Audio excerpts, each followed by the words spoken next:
Welcome to Climate Now, a podcast that explores and explains the ideas, technologies, and the practical solutions that will need to address the global climate emergency. I'm your host, James Lawler, and you're listening to Climate News Weekly.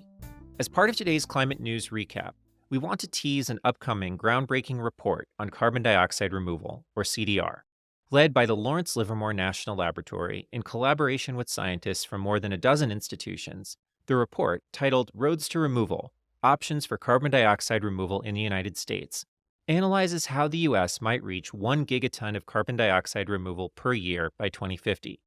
To give us a preview of what the report covers and why it's needed, we invited the lead scientist on the report, Senior Staff Scientist Jennifer Pett-Ridge. Jennifer, welcome. Hi. So tell us about this report. What is Roads to Removal? What does that refer to? Why is this an interesting thing to put out into the world? We are in the middle of a climate crisis, and part of the solution in removing the greenhouse gases from our atmosphere that are causing these massive disruptions is not just what we call decarbonization or emitting less, but it's also going to involve removing CO2 directly from the atmosphere. So this report is all about that process. It's about a sort of 10 or 15% of the whole problem, but it's a really important part of the solution to get us to what we call net zero by the year 2050. And so what makes this report different from any number of other studies that have looked at carbon dioxide removal solutions? Well, I would say several things. The first being that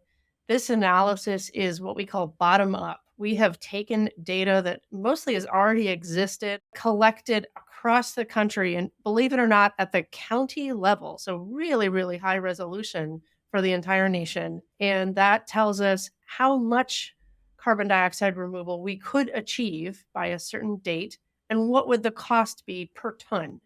And to do that at the county level has just never been done anywhere.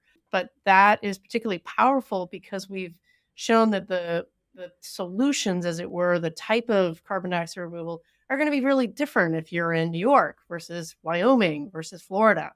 We overlaid a lot of different constraints, different resources. We needed to make sure there was land available, renewable energy, and then probably most important, we analyzed the environmental and equity characterization of what we're proposing. And that had not been overlaid in the way that we've done it. So essentially, the report looks county by county across the entire United States at a range of carbon dioxide removal processes and technologies with the aim of identifying what are the most efficient methods in terms of cost to maximize that CO2 removal. So what were the range of CO2 removal strategies that your team looked at, and what did you find in terms of removal potential and cost? So we looked at everything from what we call ecological solutions, and that means growing more trees or managing forests that we already have better, managing agricultural lands better, thinking about planting perennial grasses that might have deep roots that stuff carbon deep in the ground.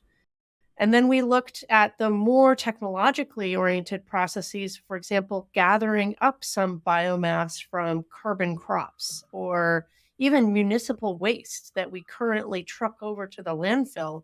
What if we took all of those kind of biomass residues and used them in the process of carbon capture and then storage? And that means converting them to either a fuel like hydrogen, biochar, bio-oil, but doing CO2 capture during that process and storing that CO2 deep below ground.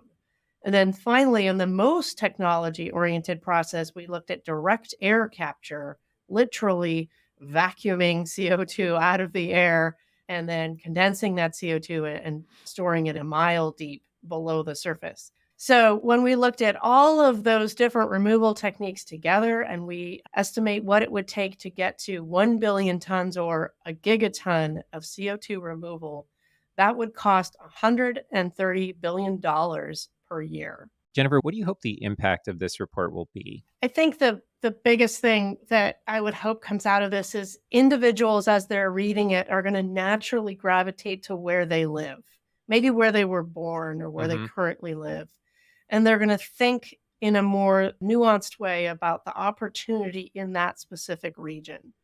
What are their opportunities in terms of cleaning up water and air and creating jobs and essentially creating a whole new industry surrounded on carbon dioxide removal. They're really neat stories that can be told in each of those regions. That's the big first effect that I hope will happen.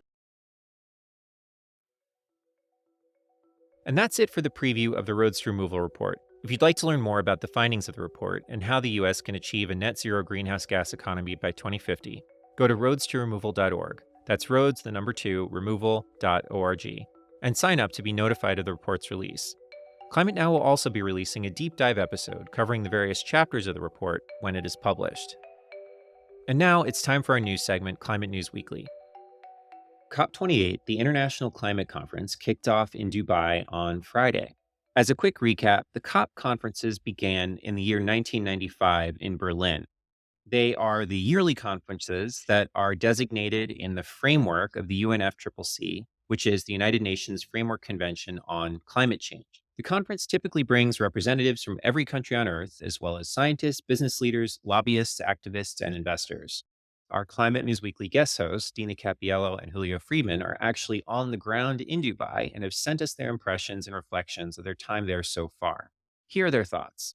Hi, Climate News Weekly. This is Dina Cappiello from RMI, joining you this week from COP28. If you do hear some noise in the background, I'm actually in the media center here at COP. So happy to be here. You might be wondering what the heck a COP is. Well, COP stands for Conference of the Parties.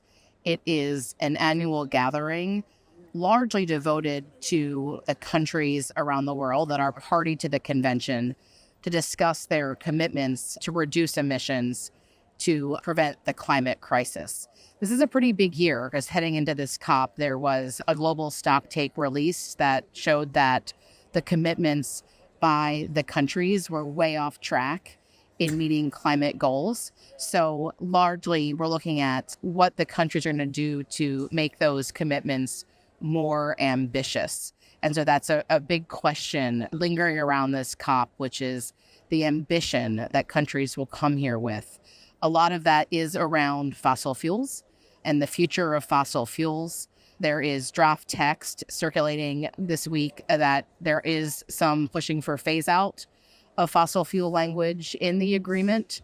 Others who don't want that because their economies are dependent on fossil fuels. So that's a really big shadow, I would say, over this conference. Obviously, UAE is a petro state, and fossil fuels are writ large here at the conference, as they always are, but perhaps more so because we are in the UAE, where I might add, the skies are very, very smoggy or look foggy because of the flaring of natural gas wells around the city. I have been here for just a couple of days, and COP is 2 weeks long. Some of the topics I'm tracking and RMI is tracking, methane is huge. A huge spate of methane announcements came out just recently, including a new U.S. rule to curb methane emissions and also a pact between the U.S. and 50 oil and gas companies to reduce methane emissions from oil and natural gas production. And that's huge because methane is a super pollutant. Other things that we're tracking is a pledge to triple renewable energy and double energy efficiency. 118 nations so far have signed on to triple their renewable energy. That is a huge development. And other really big themes are transition finance and how we finance the transition, particularly in developing countries. There was obviously a big breakthrough at the start of the COP for a loss and damage fund. And there was a pledge by the U.S. yesterday to add an additional $3 billion to the Green Climate Fund. A lot of the hindrance to implementation of climate solutions is all about money. And so following the money is one of the key things that is at the top of mind for folks here, especially those for developing countries. So those are my top reflections for now. I think that more will definitely come out as the COP progresses. And towards the end of the 2 weeks is when we will get new language from the negotiators from the world's countries as to what they are going to commit to stave off the climate crisis. Talk soon, friends, and see you on the next episode of Climate News Weekly. Take care. This is Julio Friedmann, Chief Scientist at Carbon Direct, speaking to you from COP28 in Dubai. Already, this has been an important and consequential COP. The biggest announcement has been around methane. 100 companies and many nations have pulled together and agreed to do deep methane abatement. This is an excellent and important outcome, in no small part because methane is the second largest greenhouse gas warming contributor, and also because it is cheap and straightforward to do. It involves many players across many regions. This will help foster global collaboration, and it's long, long overdue. Another set of important things have already been announced, including the United Arab Emirates' new $30 billion commitment and fund for clean energy projects in developing nations. I expect to focus on sub-Saharan Africa. In addition, the United States has announced a $20 billion fund to help shut down existing coal plants through a carbon crediting system. It is unclear how this will work, but this is also welcome. Decoalification is hard work and requires direct focus. Broadly here on the ground, I'm seeing a lot of optimism. Many people here are rolling up their sleeves and trying to figure out how to field solutions. Another focus has been carbon dioxide removal. It is now the math, it is now the science that we will overshoot 1.5 degrees, and therefore carbon dioxide removal is important for every 1.5 degree scenario. We are only a couple of days into this COP, but I, for one, am pleased to see this kind of progress. It makes me think there will be real optimism at the end of the day.